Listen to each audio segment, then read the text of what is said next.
Donc, coach, 0 but partout entre Jolof et Yogo, donc National 1. Quelques mots après le match. Donc, vraiment, sentiment de frustration par rapport vraiment à la physionomie du match. C'était un match qui était largement à notre portée. Mais malheureusement, comme on était en déplacement, le point du match, c'est pas jetable. Vraiment, on a eu beaucoup de regrets. Et puis vraiment, pendant les temps, l'arbitre a décompté 2 minutes, alors que c'était 4 minutes. Hein? Yogo a refusé de jouer, a complètement refusé de jouer. Hein? Vraiment, c'est désolant pour notre football. C'est désolant vraiment. Mais on voit la prestation de Mbappé aujourd'hui qui est barrée par les défenseurs de Yogo FC tout le temps. Donc Mbappé, on a même hésité de le faire jouer. Parce qu'il était grippé un peu. Il était grippé. Depuis 2 jours, il était sur ce groupe. Mais comme c'est notre point focal de l'attaque, donc on a obligé de le faire jouer pendant 45 minutes. Mais comme qu'en premier temps c'était un peu facile, donc on a obligé de le faire jouer pour 15 minutes. Mais il était un peu grippé, c'est pourquoi on l'a fait jouer ce match-là. Parce que c'était un match important par rapport à l'issue du classement. Prochaine sortie contre Avenir de Dakar. Contre Avenir ici à Dakar même. Ici à Dakar, oui. On voit Adam Ndaw, numéro 8. Très présent sur la défense. Quelques mots sur ce gosse. Donc c'est un jeune gosse qu'on a formé presque 2 ans. Il n'a même pas encore 18 ans. C'est un gosse qui a plein d'avenir. Et ce qui est intéressant en lui, c'est qu'il joue à tous les postes. Il joue excentré, il joue numéro 6, il joue en défense. Donc c'est l'avenir de ces gosses plein d'avenir par rapport au club. Mais il y a un constat que certains ont fait. On voit que Nouhoun Konaté et Ahmed Maodo sont tardivement Effectivement. Bon, on a beaucoup hésité par rapport au changement. Donc, comme Toulouse était en train de faire mon match avec nous, c'est vers la 15e, à 15 000 la fin, c'est qu'on a décidé de les faire entrer, Ahmed Maodo et Noah. Mais c'est des juniors encore, c'est des juniors qui sont pétris de qualité, sur qui le club va compter beaucoup dans l'avenir. Merci beaucoup, coach. Merci. Adama, viens ici, les jeunes. Adama Ndaw, donc, qui a fait un très bon match. Adama Ndaw, donc on va essayer de prendre 2 minutes de Adama Ndaw. Donc Adama, vous avez fait un match. ngeen def match bu am solo yéen ak Yego ngeen def 0 but partout.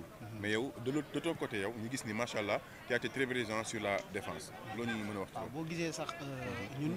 ak nu mu démarré. sunu entraînement. moo njëkk a baax. ak paa bi lu ñuy defaral ñëpp jàpp si. boo gisee nag latéral bi nii man nag du ma latéral. mais système bi ñuy joué la gën a miin moo tax paa bi wàcce moom mu joué foofu noonu.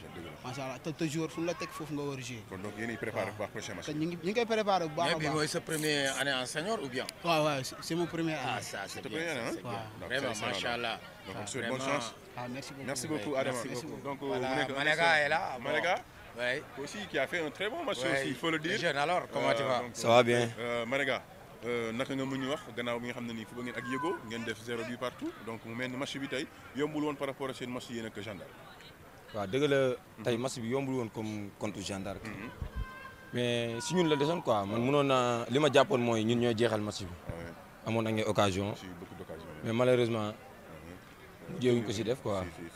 mais yàlla baax na gën a defarwaat rek ndax tey Yego mun naa ne du équipe bu ndaw te tey ba mu ñëwee moom moo taxaw quoi moom suñu match yëpp presque dañ koy seetaan ñun dañuy génn moom mais tey dafa ñëw taxaw ñun tamit def nañ lu ñu mun quoi pour dugal mais tey dafa des quoi si kaw. mais comme que am ngeen benn point sant yàlla. waaw sant yàlla boo ngeen dégg naa seen prochain match yéen ak avenir la fii. waaw ñu nag avenir la fii. donc mu mel ni dama seetlu ne défenseur yu nga xam ne ñooy Yego yi seen taille muy Lamine Gueye ak Fallou Samb dafa mel ni dañu leen xawoon a empêché tuuti pour ngeen percer ci biir. waaw dëgg la xawoon nañ ñu empêché tuuti mais comme tey li ma lay wax rek. tey suñu jeu am na noo xam ne bu gënoon gaaw. dañ leen di dugal quoi boo seetloo premier mi-temps bi ñoom ay kii lañ quoi ay poids lourd lañ. comme bali bu ñu koy jëlee seen ginnaaw. dañuy am lu bëri. ñu ngi ko doon def premier mi-temps mais après deuxième mi-temps mujjewuñ ko am quoi mais xaw nañ leen sonal si kaw mais. comme li may wax rek nekkul chaque jour ngay ñëw quoi gën a defarwaatee ndax ñoom ñoo recevoir ñun ñoo leen fekk si jëlee fi benn point pas mal quoi. Merci. Voilà, le capitaine de l'équipe est là. Papa Dame Papa Dame Sey.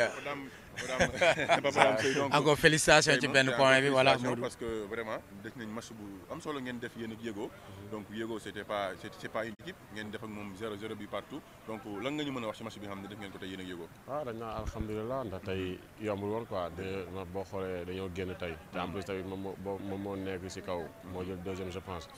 tey dañu ñëwoon tey pour chercher suñu 3 points mais malheureusement nii la mënoon demee ñu gérer suñu 1 point pour au moins nekkaat si course bi ba léegi. prochain match bi ngeen koy préparé yéen. waaw dañuy préparé prochain match dañuy génnaat fii tamit Dakar dañuy gérer waat incha allah avenir Dakar.